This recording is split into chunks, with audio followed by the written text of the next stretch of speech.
Imagine you are married, or not even married, you can be a partner of a New Zealand citizen. You're living overseas and now you want to move back to New Zealand. How do you do it? The only difference with that is that Immigration New Zealand want to see that New Zealand will be your established residence. So they don't want people who obtain permanent residence moving back to their home countries and then sponsoring their partners for residency with no intention of actually moving to New Zealand. So they will look for things like... In this week's episode, we are going to be talking to Charlotte from NZ Shores Immigration Services, and she's going to be telling us everything there is to know about how to obtain a partnership visa so that you and your Kiwi citizen partner can move back to New Zealand and start your new life. Let's jump on in and talk to Charlotte.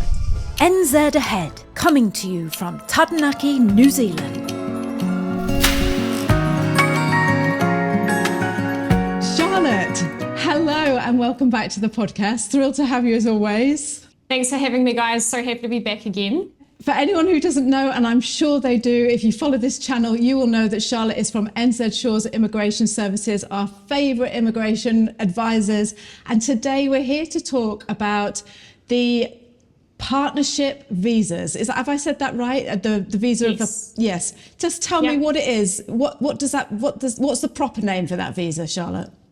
Yeah, so today, there's different types of partnership visas, but today we're going to talk about partners of New Zealand citizens and residents, because there's obviously a big cohort of Kiwis who've moved all over the world, who at some point in their lives decide to come home and bring their families. Yes, yeah. Yes, and we've got a list of 5 questions because, like you say, it's a big topic. You know, we get a lot of people within our community saying, "Oh, I've been living in the US or Canada, UK, and for 30 years I am a New Zealand citizen, and now I want to bring my partner over with me." Yeah, we did that. There's a guy called Tim who's in our community who actually, we did a video with him. Yeah, we did. Of him moving from the UK to here. Yeah. Yeah, and he's living in the South Island now. Yeah.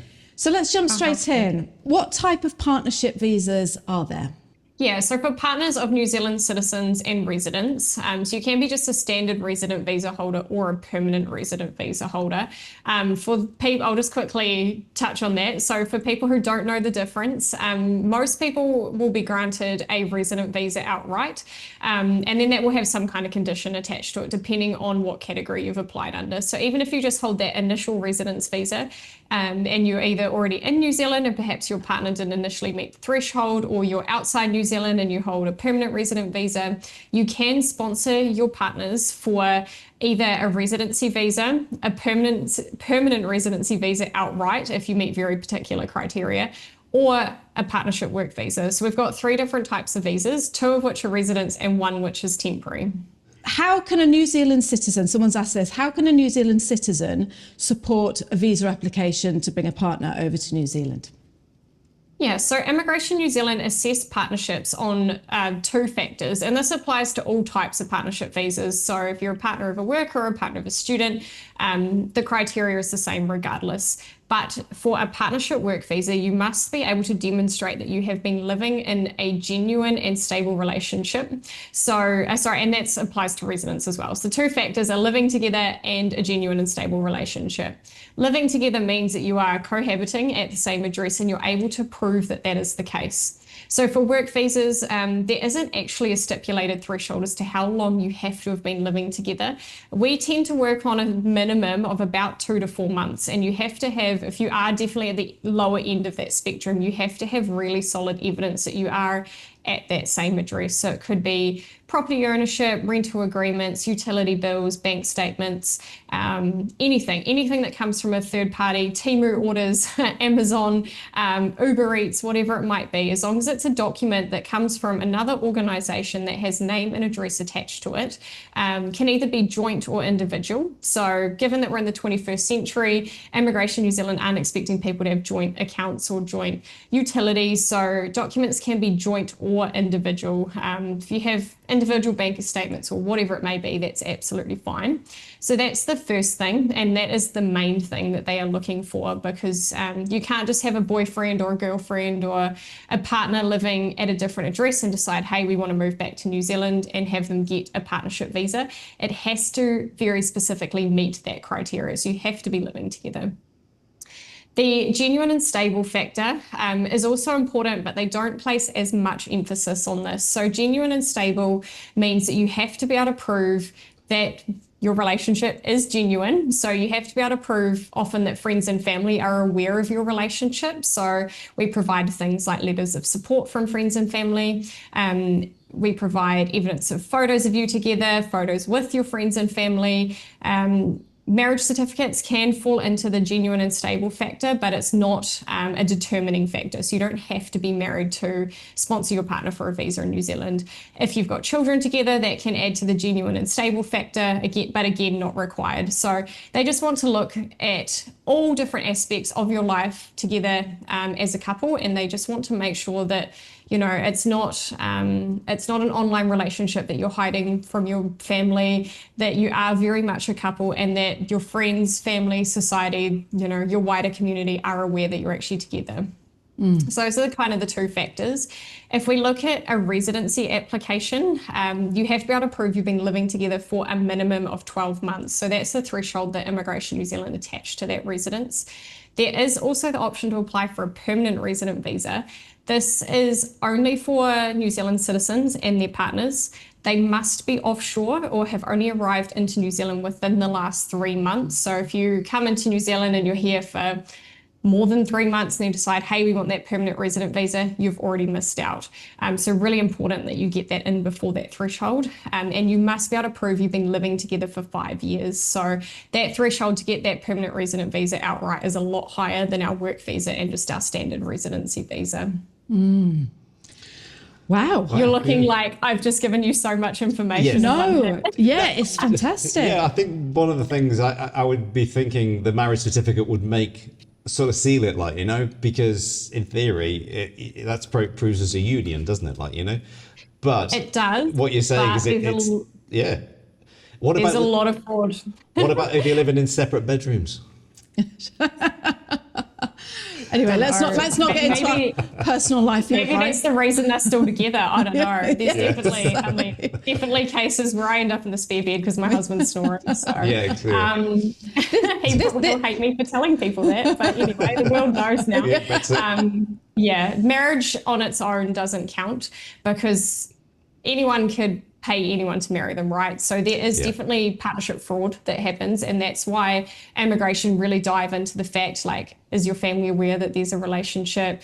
Is it known to your wider community? And are you actually living together? If you are living in separate bedrooms because that is what helping you survive as a couple, I don't think immigration really care, but it's not a question on the form anyway. Right, okay. Phew. Do you know what? It's so interesting because I was thinking back when you were talking to going back to this is way back now, 1980s, whatever.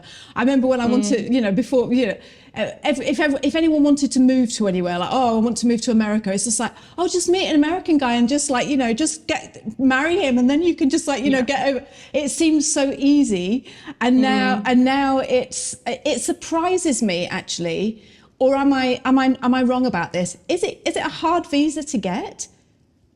Yes and no. So it can be if you don't provide the right evidence. So like with any visa application, you have to really show that you meet whatever that policy is. So particularly if we're looking at residence, if you submit a residence application and you have less than 12 months evidence of living together, it could be declined. And we do see it because people do go into it thinking, well, I've been married for 20 years. We've got 2 kids. Here's my marriage certificate. Here's their birth certificates. What else do we need? So those people always run into problems because that just isn't the only thing. So I always, with my clients, I always work off a basis of more is better in these cases. So I will inundate Immigration New Zealand with as much information as possible. And my clients, I think at the time, hate me for it because I say, no, we need more. And I keep pushing back.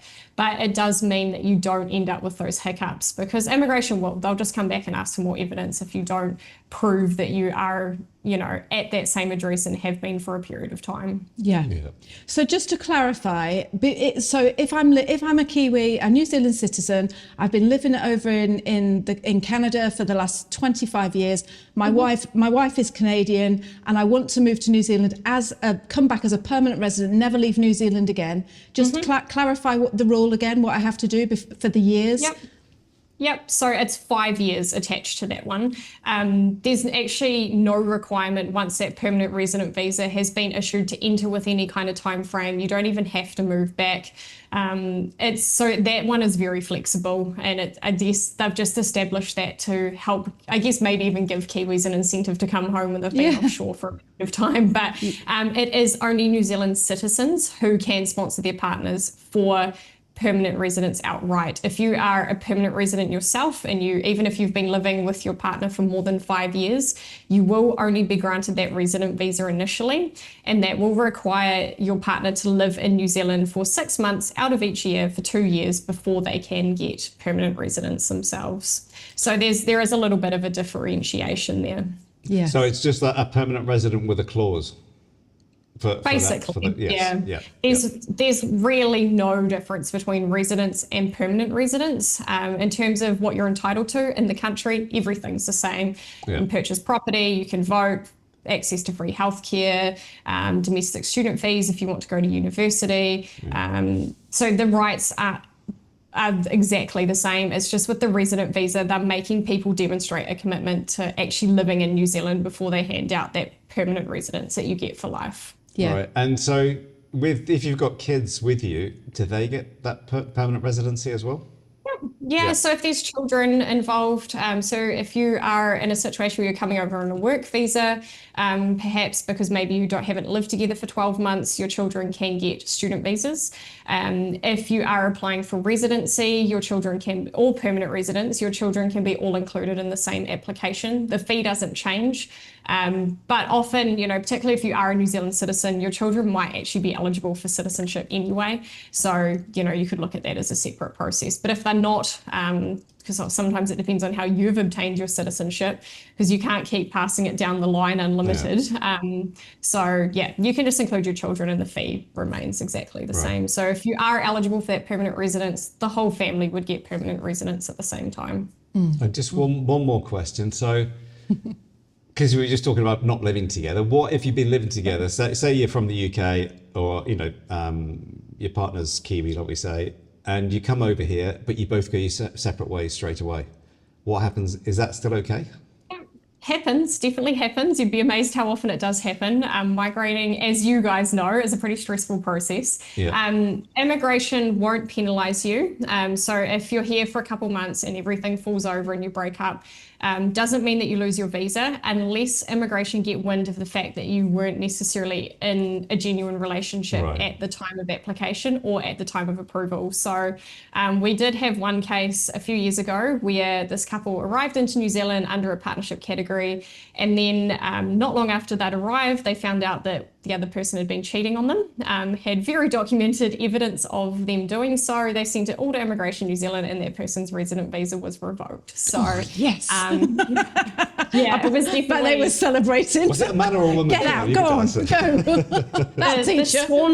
The scorned partner was very happy with that outcome, but and fair enough too. But if it was literally just the case that you'd moved and hey, actually we've decided after a few months or a year or whatever it may be that we don't really like each other anymore, you will retain your resident visa. Immigration won't take it off you.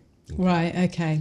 Right. Yeah, that's good to know then. Yeah, and so if you've got that, you've got to stay, is it another 7 years before you could even apply for citizenship, or would that how it work? 5 years. 5 years, right, okay. So this is a lot of information to take in, and I know the person needing this will be absolutely loving it. So apologies if you've already answered this question, but I've got a question here that says, can a permanent resident support a resident visa for their partner from offshore? Did we talk about that? Yes, they can. Yes, you can technically. The only difference with that is that Immigration New Zealand want to see that New Zealand will be your established residence. So they don't want people who obtain permanent residence moving back to their home countries and then sponsoring their partners for residency with no intention of actually moving to New Zealand. So they will look for things like you may have a job offer back in New Zealand. You may have property that you own here, or they will even accept if you are shipping goods back home. So if you're sending a container, or even I had a case recently where they literally sent about 5 boxes worth of their belongings back to New Zealand because they wanted to sell most of their stuff, but they wanted the residence approved before they left. And Immigration New Zealand accepted that. So you just have to be able to show that actually, hey, I want to live in New Zealand and I'm not just doing this to kind of circumnavigate the system. You are here because you love New Zealand. You might be moving to New Zealand. Living in New Zealand, or you might just spend your days dreaming of visiting this gorgeous country. Because we love New Zealand as much as you do, we have compiled a short and very unique 5-day video series showcasing life in New Zealand, what it's really like. These videos are real, they are exclusive, and best of all, they're absolutely free. So if you would like to view New Zealand from the inside out and find out what life is really like down here, sign up now, and every day for 5 days we will send you a personal 3-minute video showcasing some brilliant aspect of life in New Zealand. You are gonna love it. Go to www.itsadrama.com/ILoveNZ. We can't wait to share those videos with you. Okay, let's get back on with the show. I'll tell you what's a good thing to ship over to New Zealand from the UK: tent parts, isn't it, Brad? Camping parts. Camping parts. We did. Yeah. Is it? It is, Charlotte. Just as a side note here, if ever you want to make a bit of cash on the side, just bring some like camping gear over from the UK and sell it in New Zealand. You make loads of money. It's great, isn't it, Brian? Yeah. All right. Good to know. If immigration even dries up, I might. Yeah, there you go. I might move into the outdoors furniture or camping gear. Second hand. There you go. See me on Marketplace flogging everything. That's it, yeah. Right. So what are the main things to be aware of if you're thinking of going down this route and you want to move back to New Zealand with your partner? Yeah. As I mentioned, more evidence, the better. So don't go into this thinking that you can provide the bare minimum, because Immigration New Zealand will not accept the bare minimum. If you are, if we look at partnership evidence, everything's individual, that's fine. You want to double the amount of documentation you're providing. So if we have a lot of joint documents, we probably work off about 20 to 30 documents spread out across a 12-month period. If a lot of your documents are individual, I would try and double that. I know it's a lot of paperwork, but it will be the key factor to getting your application over the line. So yeah, definitely don't go with the bare minimum. Make sure that you can actually provide everything that Immigration New Zealand are asking for. So do your homework. I mean, with every visa application, do your homework, or come and talk to someone like us who can guide you through that process. So it's just, it is on the easier side of visa applications as long as you meet the criteria. It's not as difficult as some of our investment categories or student visa categories or skilled employment categories, but it still does require just as much effort. So just be mindful that it could take you some time to get your documents together. And particularly in that case, if you have to provide 5 years worth of evidence, it could take some time to dive back on all of that, but it will be worth it in the end. Processing times at the moment for a partnership residence or permanent residence sitting at about 4 to 6 months, and that's kind of been the norm for about the last 5 years. So just work backwards from that date, or once you've set your move date, work backwards from there, just to make sure if you're wanting to enter with that resident visa that you're giving yourself enough time. Immigration New Zealand won't fast track your application because you've decided you're moving in January and you're submitting your visa in November. So it is always, apply early if you can. Yeah. And so say your partner was a Kiwi and say he's got a job and he's come back to New Zealand. Are you still right? Could you come to New Zealand before you get your residency, yeah, you can. It would depend on what your country of citizenship was as to what you would travel in on. If you're from one of our visa waiver countries, which if you want to know what that list is, just Google visa waiver countries INZ and it will pop up. You will be eligible for an NZATA, which is just like an electronic travel authority. The only catch with that is you may be asked at the border to provide evidence of outward travel. You may not. It just depends sometimes on whoever you get. So that case, I would probably recommend book more expensive flights that can be fully refunded in the event that that is asked for, because it's always more expensive to purchase last minute flights when you're actually at the border talking to an immigration officer. Or there is obviously the work visa option as well. They process more in about 4 to 6 weeks at the moment, so they're relatively quick. So if you're wanting particularly the benefits of free healthcare in New Zealand, it could be worth considering applying for that partnership work visa first. Again, people can reach out to us, have a chat, and we can give them guidance based on timeframes in their situation as to what is the best way forward. Yes. Yep. And before we jump into how people can contact you and tell them all about the fact that you are just a wonderful part of our community, I have got 2 more questions I want to ask you. One, and this is not really related to this, but I've had a lot of people email me and say, look, next time you speak to Charlotte, can you ask her this? So I'm going to be really cheeky and ask you this. Yeah. So when people come to New Zealand and they haven't got a job offer and they're coming over on their visitor visa, do they have to book a return flight? So say they're coming over to try and find a job, have a few interviews and stuff. Do they have to have a return flight, Charlotte, or can they just come in on a one-way ticket? They should have a return flight. Again, some people slip through without doing so. I just had a lady last week that was lucky, but it can all come down to the immigration agent you speak to. The customs immigration person at the border. So they may say, yes, that's fine. They may say, no, that's not. You're heading home. Or they may say, that's not fine. Purchase a flight while you're standing here in front of me. So again, if I would definitely say, yes, book outward travel just to avoid those situations happening. I have seen them happen. I have had people refused boarding. I have had people turned around at the border. I have had people had to purchase flights at the border. So again, there's not really, if you get to a desk at Auckland Airport or Christchurch Airport or wherever you fly into, and that person that you speak to isn't happy, they will just do whatever they want. There's no arguing with what happens at the border. So act on the side of caution. If you think I am going to get a job offer while I'm in the country, there's nothing wrong with doing so. If you do happen to speak to someone at the border as you're entering, tell them you're here to look, see, decide. So Immigration New Zealand have special, it's not actually written into policy, but they have, I guess, they call it a visa pack. So it's a bit of like an advice document where they have actually outlined that it is acceptable to come to New Zealand to look, see, decide. I'm coming to look, see, and decide if I want to live here. So then if you tell them that, or if you're applying for a visitor visa and you declare that in your application, and then you get a job offer while you're in the country, Immigration New Zealand won't come back and say, hang on, you told me you were here for a holiday, or you told me you were here to visit family, and now suddenly you've got a job offer. So absolutely fine to do so. You've just got to be careful in the way you go about it. And actually, we could probably do a whole nother podcast on that topic. Exactly. Yeah. As I'm saying that, like, we could do, absolutely fine, but just be careful in the way you go about it. And with that return flight, it doesn't have to be a return flight. It could just be a flight to Fiji. Could be Australia, country, Pacific Islands. It's just somewhere that you have the right to travel to, basically. So doesn't have to be home. Yeah.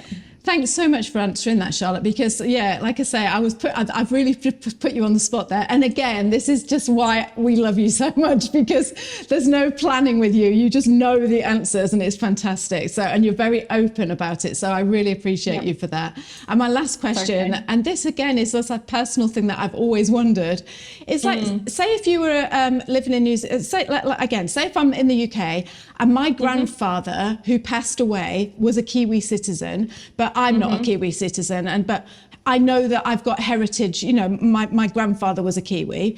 Is there any way that I can get into New Zealand by saying, "Oh, my grandfather, he was a Kiwi"? Oh, I am not the expert in that space. Okay, right. You can. There's a really handy tool on the Department of Internal Affairs website where you can go through and figure that out. Citizenship, even though it kind of is immigration, it's also kind of not. So it's just not really our area of expertise. It's dealt with internal affairs rather than immigration. But I could find out. I could definitely work it out. I just don't know off the top You'll of my be head. thinking about that tonight when you go to sleep in bed. You're like, oh, what's the answer to that? No, I've always wondered. It's no one has ever asked me, by the way. No one has ever come to me with that question, so don't worry. Well, I know, like, I'm entitled to an Irish passport because my grandparents were born in Ireland. So that's a fair question to ask. I just don't know how far back in New Zealand that line of descent goes, because I know they do max it out at a certain point, and I'm just not sure what that is. So I can find out if someone really wants to know. They're welcome to email me and I can find out for you. Yeah. So talking about how we can contact you, again, thank you so much for giving us your time and joining us here today. You're part of our community, our NZAhead SLACK community. You've got your own channel over there. You are so giving with your time and your answers and all your efforts that you put over there. So we really appreciate you. Thank you. Just tell us how people can contact you and where to find you. Obviously, we'll put all the links in the description below, but yeah, how can we find you? You can find me, direct message me in the Slack community. Always happy to help. So that's one way. You can email me, charlotte@nzshores.com. That's definitely the best port of call, particularly obviously with different time zones. You can also call our office. I won't rattle off the phone number, but you can drop it down below. Happy to take phone calls, happy to have Zoom calls, happy to have emails. So just whatever people prefer. Oh, thank you so much, Charlotte. It's always such a joy talking to you. And next time I talk to you, I'm going to think of another really obscure question. Go for it. Whereabouts in Ireland were you? No.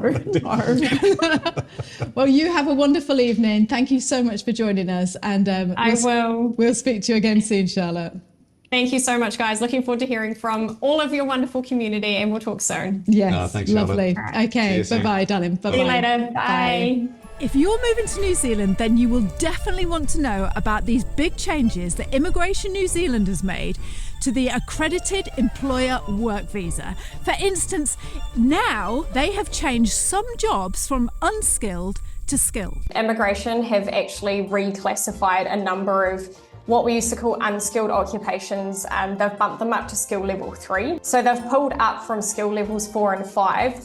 The following, so we've got cook, pet groomer, kennel. In this week's episode, we're going to be chatting with Charlotte from NZ Shores Immigration Advisors, our favourite immigration advisors ever, and she's going to tell you some information that might just change your status and make you eligible to move to New Zealand.